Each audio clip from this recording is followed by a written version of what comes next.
ممتاز قادری کے قدموں پر قربان۔ جو لوگ حضرت امیر معاویہ کے بارے میں غلط نظریات رکھتے ہیں ان کے متعلق فاضل بریلی نے فرمایا کہ حضرت امیر معاویہ کے غلط نظریات رکھے وہ جہنم کے کتوں میں سے کتا ہے، وہ جہنم کے کتوں میں سے کتا ہے۔ سید عالم صلی اللہ علیہ وسلم کے ایک پہلوان نے للکارا کہ آپ میرے سے کچھ نہیں لڑیں۔ حضرت امیر معاویہ کھڑے ہوئے، کہا حضور میں لڑوں گا۔ سرکار نے کہا جاؤ۔ حضرت امیر معاویہ نے اس کو پچھاڑ دیا۔ جب پچھاڑ دیا تو سید عالم نے فرمایا کہ معاویہ تو جہاں پر ہوگا تو ہی سب کو پچھاڑ دے گا۔ حضرت مولا علی کو جب جنگ صفین کے بعد یہ حدیث پتا چلی آپ رونے لگے، فرمایا اگر مجھے یہ بات پتا ہوتی تو ہم آمنے سامنے کبھی نہ ہو۔ تو مولا علی کا ایمان دے اور ایک وہ کہنے گا ہم سید ہیں، اور میں نے کہا سب سے بڑا سید امام حسن ہے۔ تجھے علی کی توہین نظر آ رہی ہے؟ امام حسن نے کہ باپ کو گالی دینے والے سے صلح کی ہے، تو سید بن کے بہت بڑا غیرت مند بن رہا ہے، اور اصل سید حضرت امام حسن مجتبی ہے جنہوں نے حضرت امیر معاویہ سے صلح کی، اور سید عالم نے پہلے فرمایا تھا کہ یہ میرا بچہ ہے ہی سید، سردار ہے، یہ ایرے غیر نتو خیرے کی تبذیریوں کو نہیں دیکھے گا، یہ حق دین کو بچائے گا اور حق فیصلہ کرے گا، حق فیصلہ کرے گا۔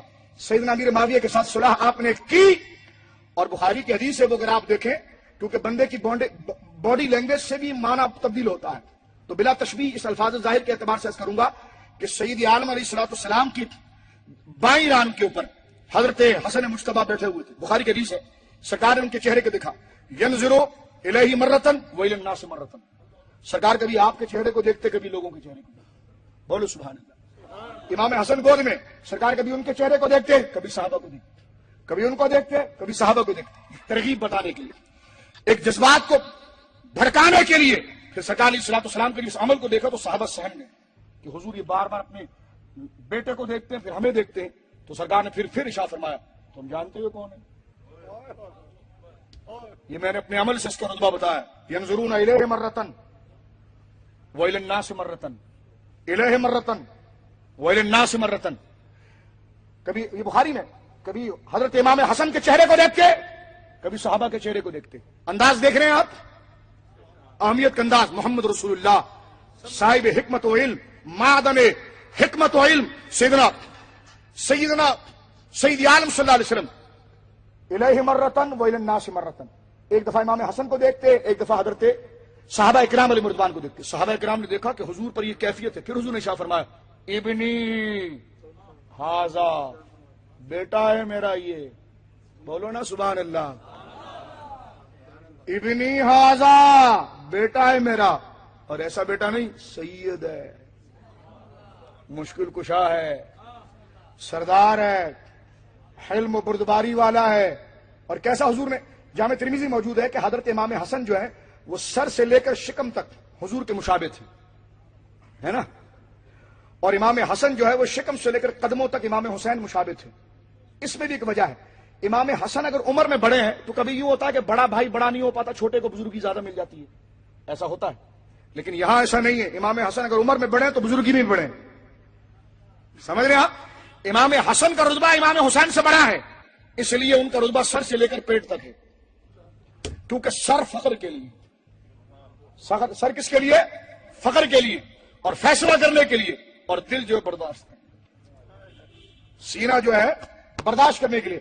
جب سر فیصلہ کرتا ہے، سینہ برداشت کرتا ہے تو پاؤں اس پر جم جاتے ہیں۔ تو حسن کا کام تھا فیصلہ کرنا، حسین کا کام تھا جم جانا۔ یہ تشبیہ تھی دونوں کے مبارک وجود کے اندر۔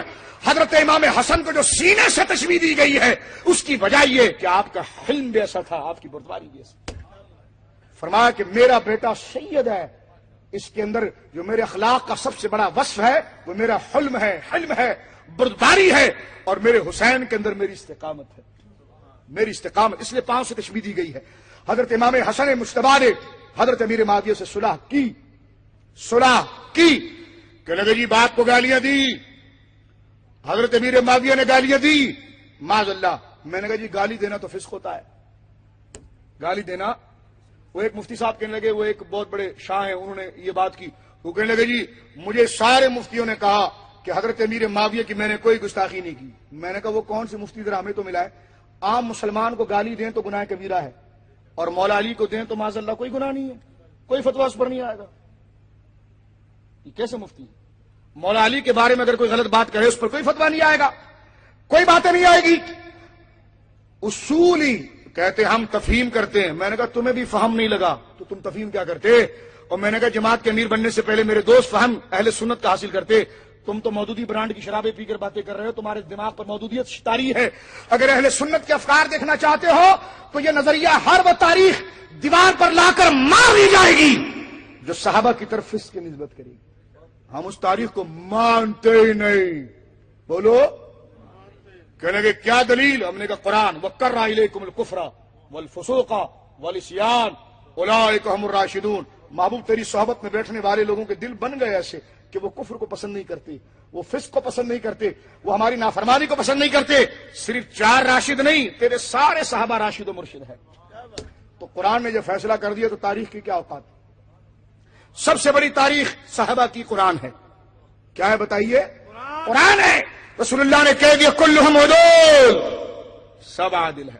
جب انہیں صحابی کہہ دیا تو فسق کی نسبت ان کی طرف نہیں ہو سکتی. اور کیا بات میرے امام حضرت امام احمد رضا فاضل بریلوی نے کی. اور جو رضوی ہیں میں ان کو مخاطب کرنا چاہتا ہوں یہاں پر، کیونکہ اس جماعت میں رضوی بہت ہیں اور کراچی بھی ہم نے مخاطب کیا.